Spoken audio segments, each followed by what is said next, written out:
da área com mais um vídeo para vocês que eu tô trazendo essa semana. É um vídeo que posso dizer assim, um vídeo meio polêmico, né?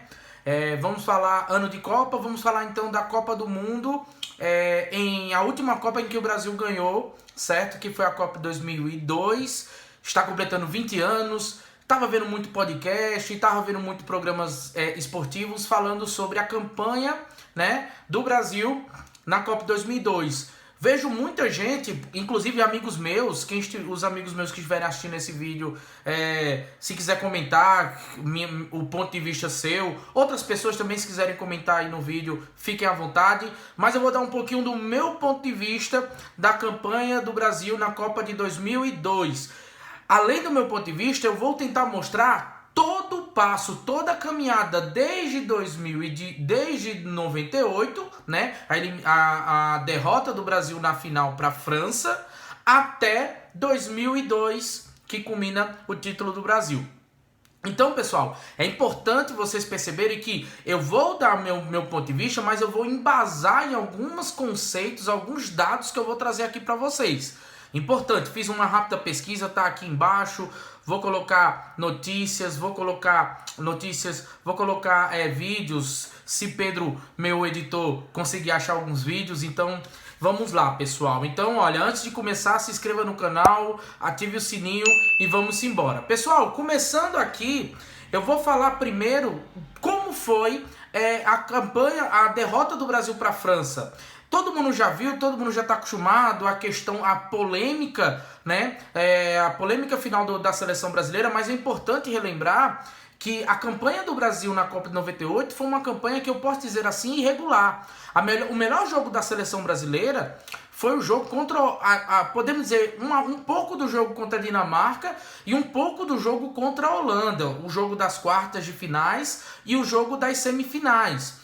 Só que nós, grande parte dos brasileiros que tem um espírito de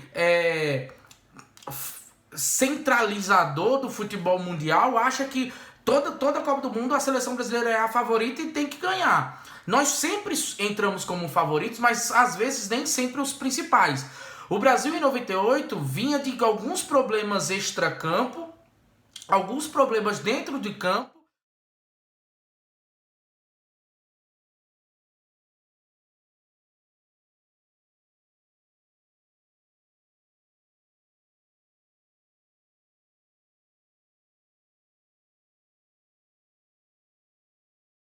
nas escalações. Nós tivemos polêmicas na lateral direita, né? A convocação, por exemplo, de Zé Carlos, que poucas pessoas gostavam, muitas pessoas não gostavam dele na atuação da lateral. Nós tínhamos também problemas como o Zagallo tentava colocar aquela seleção, que era no 4-4-2, mas Zagallo sempre gostava de dois meias mais criativos, e o Zagallo sempre teve dificuldade em encontrar um meia que faria juntamente ali com o Rivaldo. Tinha esperança no Giovani, né, que vinha numa ótima ali no percurso entre 95 a 98, vinha numa boa campanha, e finalmente chegando na Copa do Mundo, no primeiro jogo contra a Escócia, o Brasil vence 2-1, faz um péssimo jogo, né? Mas ganha, vence, ele já é sacado da seleção, e a partir daí Zagallo já coloca Leonardo no time. A partir daí o Brasil vai tendo, mesclando, né, bons momentos e maus momentos. Tem a derrota para a Noruega, né, que a próprio Galvão Bueno, a Globo, depois de 2 dias, olha como é interessante quando não tinha redes sociais, praticamente depois de 2 dias que nós temos a imagem lá do do puxão de camisa de Júnior Baiano no atacante André Flor, né? E o Brasil perde para a Noruega por 2-1. Aí depois vocês já sabem. Mas o meu foco aqui é falar da Copa de 2002 e toda a campanha, desde as eliminatórias até a campanha consagradora de 2002. Agora é importante aqui, já vou repetir, nós temos que deixar o espírito saudosista.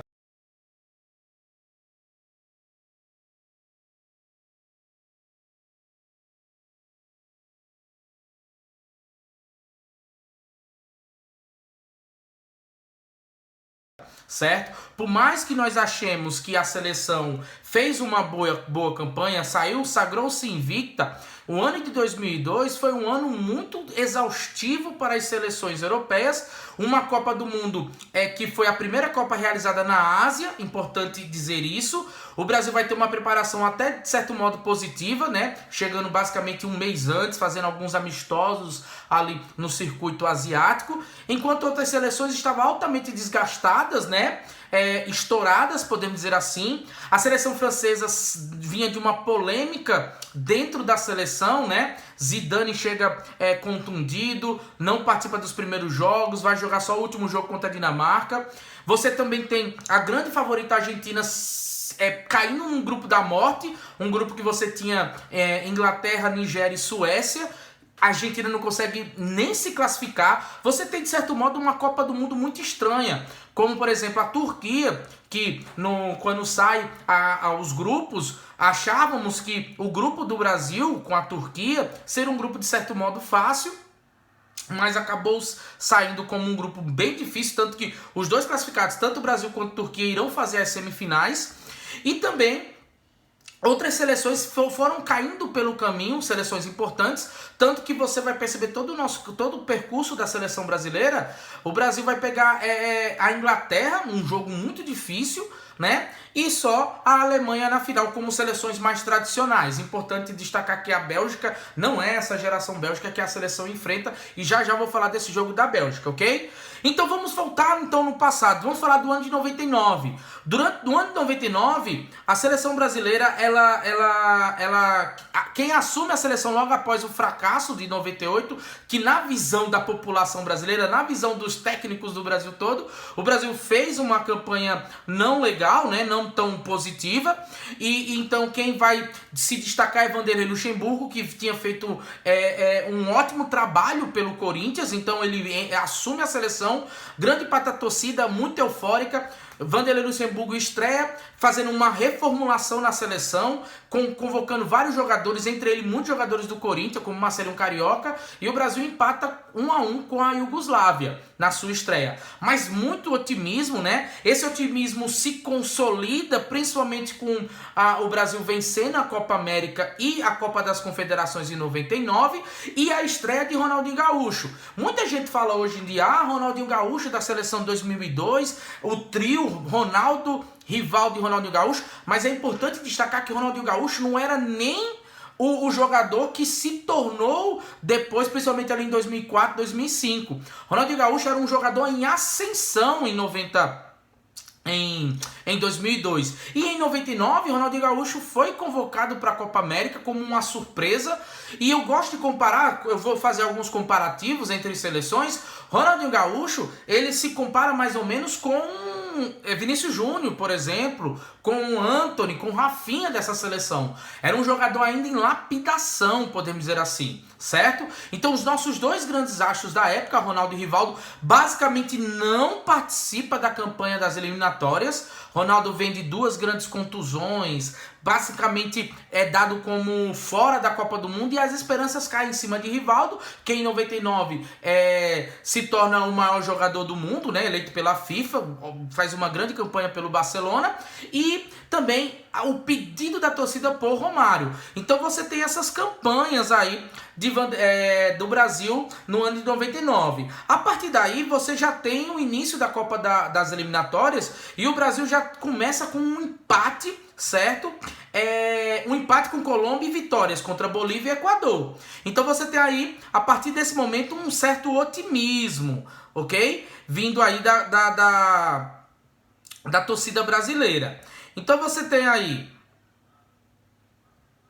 esse otimismo, tá certo? Estou baixando aqui para o meu roteiro.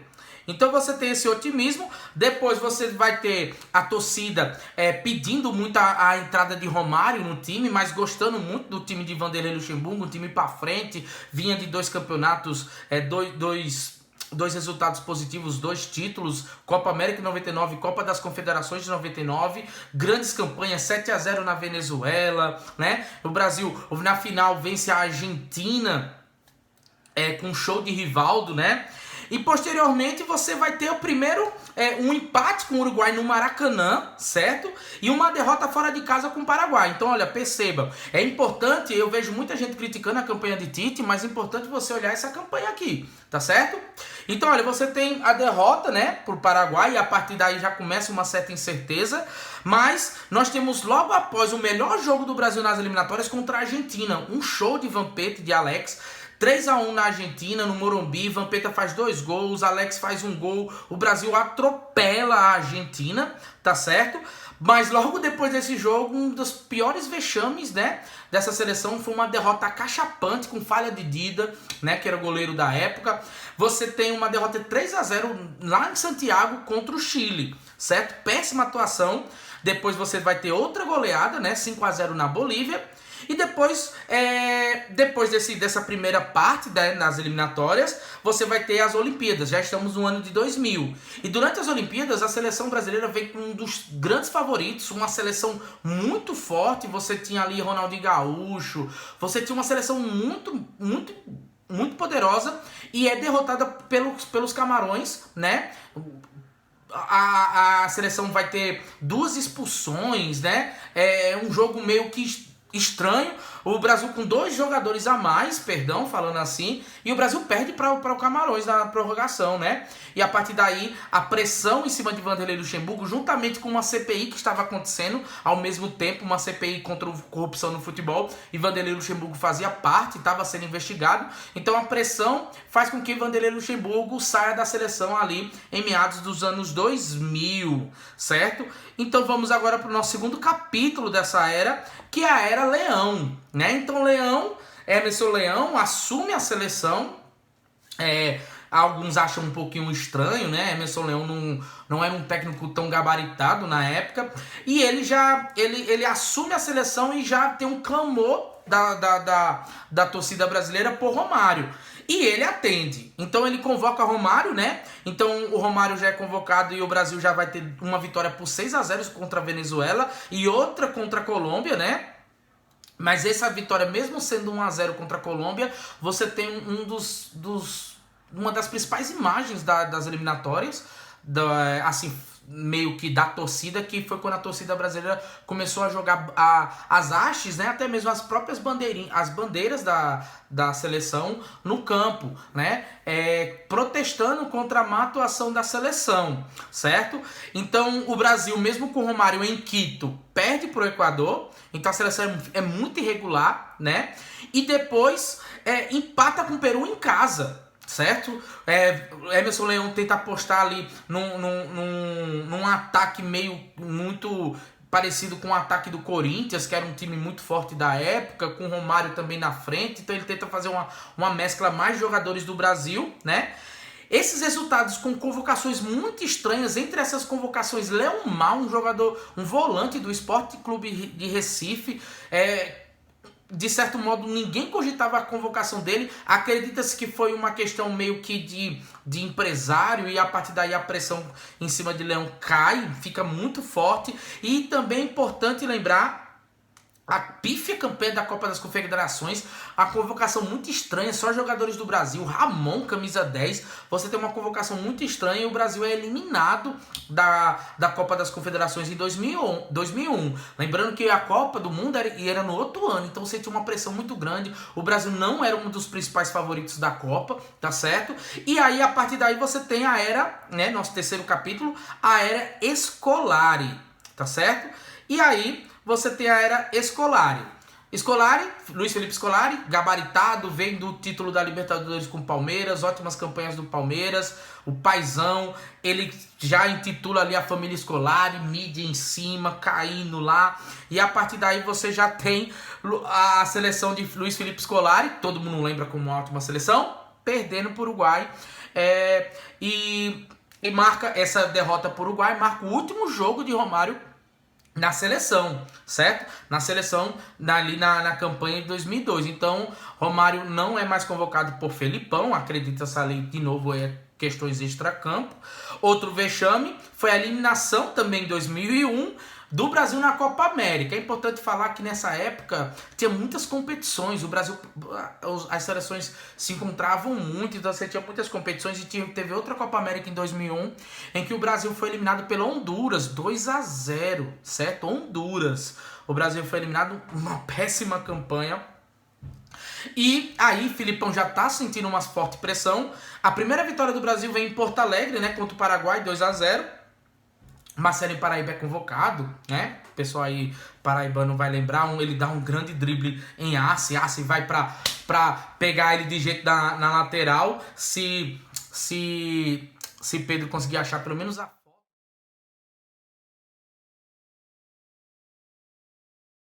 E nos ajudam. Dando a sua opinião pela internet. Os favoritos. 5% empate. Lá vem o Brasil.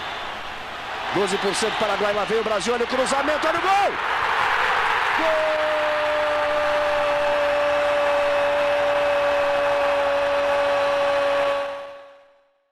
Após essa vitória, né, você vai ter uma esperança ali de melhorar o rendimento. Você tem um jogo contra a Argentina lá na Argentina, no Monumental de Nunes, se eu não me engano. Você tem ali a derrota, né, e aí gera muita desconfiança e pressão. O Brasil é derrotado por 2-1 e cada vez mais aumentando a pressão por convocação de Romário. Lembrando que o Ronaldo praticamente não participa dessa campanha, certo? Outro jogo do Brasil em casa em Curitiba, o Brasil vence o Chile por 2-1. E na penúltima rodada, o Brasil vence a Bolívia. O Brasil sendo pressionado porque o Brasil poderia ficar de fora da Copa, certo? Então o Brasil, para fugir da pressão do grande centro, ali o eixo Rio-São Paulo, Minas Gerais, Rio Grande do Sul, aquela região mais do sul e sudeste, vem para o Nordeste. São Luís do Maranhão é o local lá, muita festa, todo mundo apoiando. E o Brasil vai enfrentar a Venezuela precisando vencer. Então era uma pressão muito grande. Filipão convoca Luizão, e pra mim, Luizão ali marca seu, como é que se diz, carimba sua vaga na Copa. 3-1 Brasil, 2 gols de Luizão e, se eu não me engano, um gol de Rivaldo, perdão. Um gol de Rivaldo. O Brasil se consolida como um dos times ali que vai para a Copa representando a América do Sul. Só para vocês terem ideia, eu vou colocar aqui na tabela do como ficou da Copa do Mundo. O Brasil ficou em terceiro, gente. Pasmem. Hoje eu vejo pessoas criticando a campanha de Tite na seleção agora, tá certo? O Brasil ficou em terceiro lugar, a Argentina em primeiro, faz uma campanha impecável, só uma derrota, certo?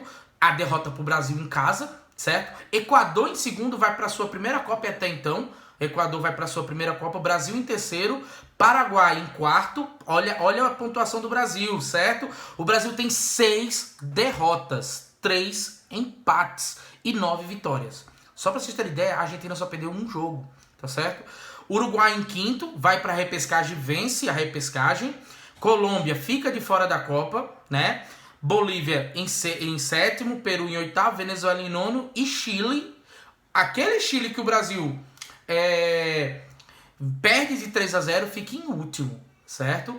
Um Chile que tinha até uma seleção boa. Marcelo Salas, Zamorano, já estava em final de carreira, mas era uma seleção bastante interessante, tá certo? Vamos agora falar um pouquinho dos convocados, que também aí eu acho que a gente é muito saudosista de falar que seleção, essa é a melhor seleção do mundo. Vamos ver se era mesmo. Os goleiros, deixa eu mudar aqui, que a minha escalação tá bem melhor, certo? Aí eu tenho aqui, ó, a convocação, certo? Muita pressão por Romário, tá certo? Então vamos para a convocação. A convocação eu tenho Marcos do Palmeiras, certo? O Palmeiras fazendo uma campanha muito irregular, tanto que vai culminar com o rebaixamento do Palmeiras, certo? Dida do Corinthians e Rogério Ceni do São Paulo. Percebam, 3 goleiros que atuam no Brasil. O Brasil ainda não tinha uma tradição de ter goleiros atuando fora. Então, Tafarel era o goleiro mais famoso fora do país.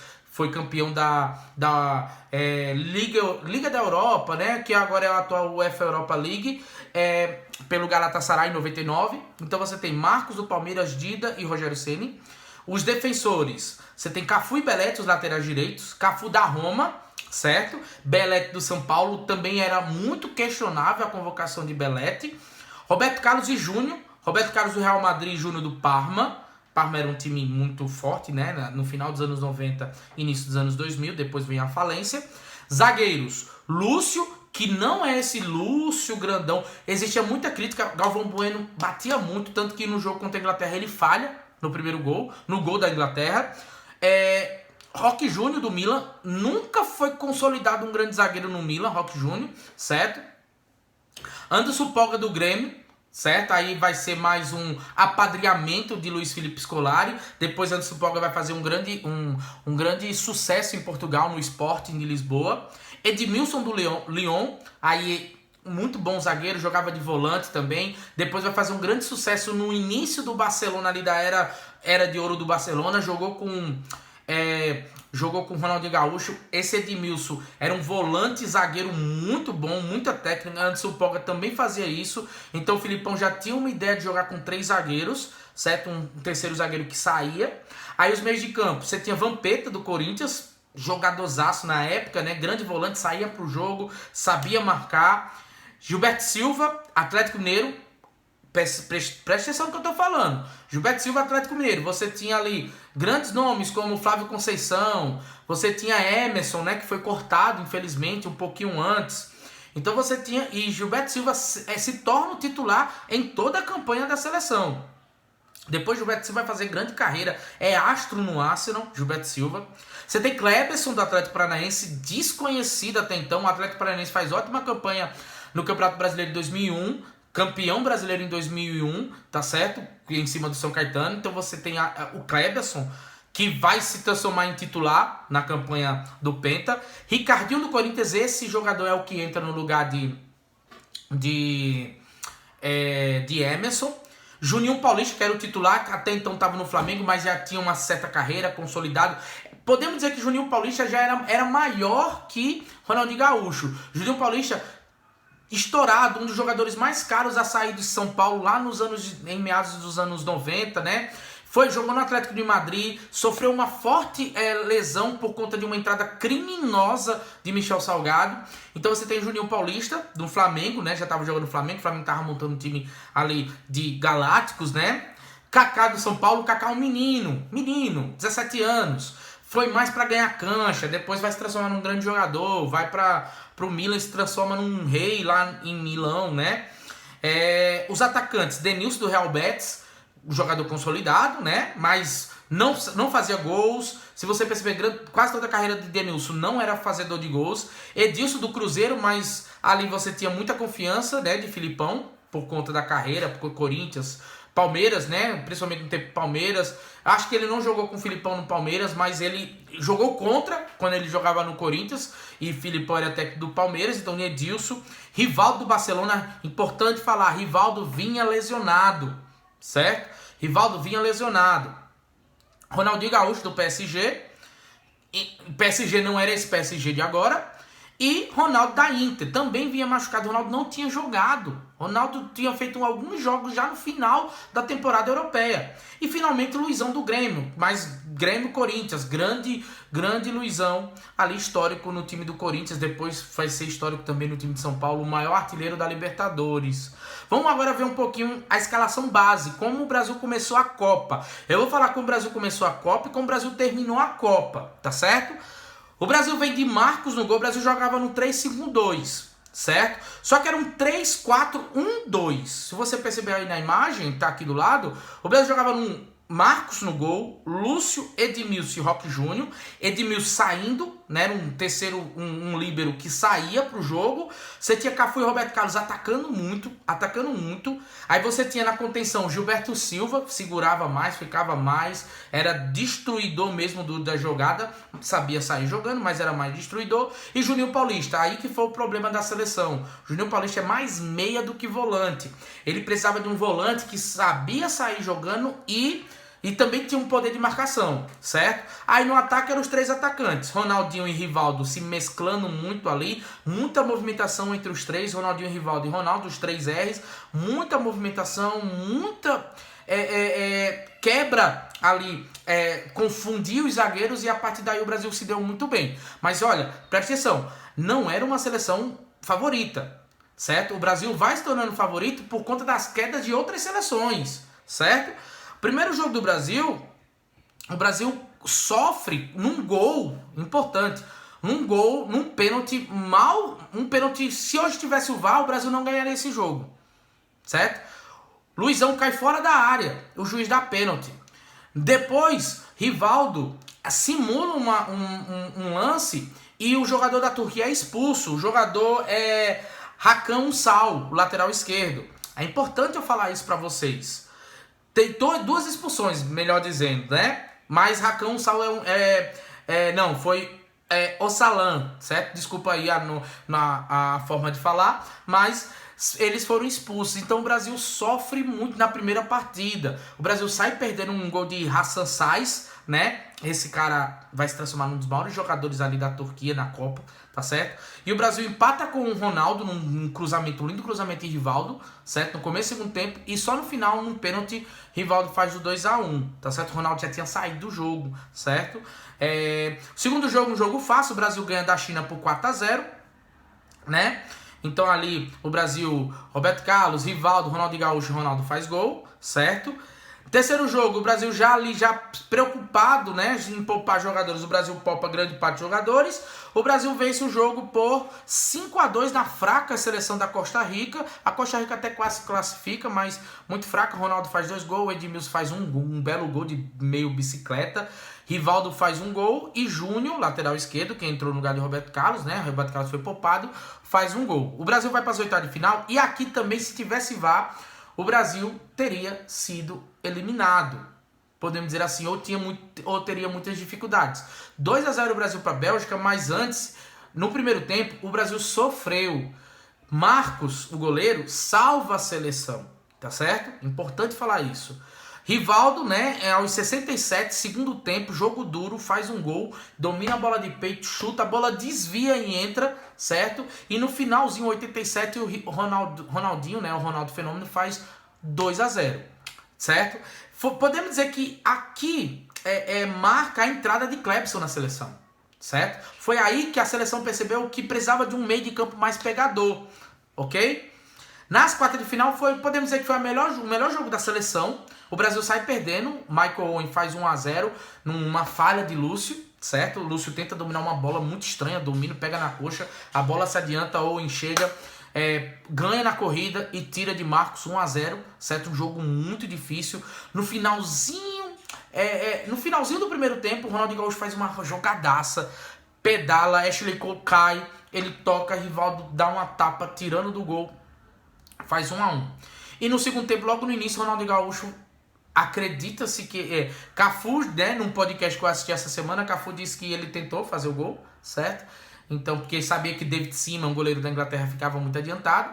Então, Ronaldo Gaúcho faz 2-1, um dos gols mais lembrados da Copa de 2002, tá certo? O Brasil joga bem, Ronaldo Gaúcho logo depois é expulso, né? O Brasil joga com 1 a menos praticamente todo o segundo tempo e o Brasil passa para as semifinais. Muitos diziam ali na época que essa era a final antecipada. O Brasil vai enfrentar de novo a Turquia, certo? A Turquia aquela mesma seleção que deu dor de cabeça no Brasil. O Brasil termina o primeiro tempo 0-0, certo? Jogo duro. E foi nesse jogo que fica aquela icônica imagem dos 4 turcos correndo atrás de Denilson, certo? Os 4 turcos correndo atrás de Denilson.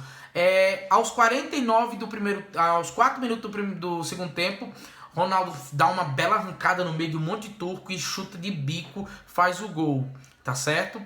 1-0 Brasil. E finalmente a grande final. Final contra a Alemanha. Que, gente, eu posso falar se verdade, não era uma Alemanha, não era a melhor Alemanha. A Alemanha era uma Alemanha que não veio confiante para essa Copa. Veio com um atacante totalmente desconhecido, Miroslav Klose, depois vai se transformar no Miroslav Klose. Mas, por exemplo, era um time menos famoso. O melhor atacante da seleção estava no banco, Oliver Bierhoff, já estava no final de carreira. Era um time desconhecido, podemos dizer assim. Sua estrela era o goleiro, Oliver Kahn, que vai se transformar no melhor goleiro, no melhor jogador da Copa, mas com ressalvas, a votação é antes da final, ele falha na final. E ainda o Brasil sofreu no primeiro tempo. Teve um chute de Neuville, certo? Que Marcos defende na ponta dos dedos, a bola bate na trave. Foi, de certo modo, até no primeiro tempo. O Brasil dominou o jogo, podemos falar assim. O Brasil tem na sua escalação Marcos, Lúcio, Edmilson, Roque Júnior, a base, né? No meio de campo, aí os alas, Cafu e Roberto Carlos. Aí Clebson e Gilberto Silva. Clebson destrói no jogo. Destrói, joga muito Clebson. No ataque, Ronaldinho, Rivaldo e Ronaldo. Você tem os 2 gols de Ronaldo, né? No segundo tempo. E o Brasil se consagra pentacampeão. Pessoal, o que eu quero falar para vocês nesse vídeo? Gente, Copa do Mundo é um tiro curto. Como eu tô dizendo aqui para vocês. Eu não tô falando que o Brasil... se bem que eu falei no começo, é para fazer um clickbait, né? Mas o Brasil... Essa Copa do Mundo demonstra mais ou menos que o Brasil, ele não precisa toda vez ser o favorito para ganhar a Copa. 94 nós não éramos o favorito. Tem um vídeo meu aqui, certo? No meu canal, falando também que aquela Copa de 94 também foi uma Copa que o Brasil, de certo modo, ele foi passando de fase ganhando cancha. Então, quando a gente critica a seleção de Tite fez uma das melhores campanhas da história das eliminatórias, certo? O Brasil só vai ter poucas derrotas, se eu não me engano são 4 derrotas na era Tite. São derrotas doloridas. Argentina na Copa América e Bélgica. Mas nós temos uma seleção muito forte, certo? Nós temos uma seleção que tem grandes atletas em ascensão, certo? Então, pessoal, esse é o vídeo que eu quis trazer para vocês, toda a história da campanha de 2002. Espero que vocês tenham gostado. Compartilhe, deixe seus comentários. Se você discorda de mim, fala que é a melhor seleção que você viu jogar. Deixa aí nos comentários. Possivelmente eu posso fazer da seleção 2006, que a galera acha que é a melhor de todos os tempos, certo? Se você gostou, valeu, compartilhe e até a próxima, pessoal. Tchau, fui!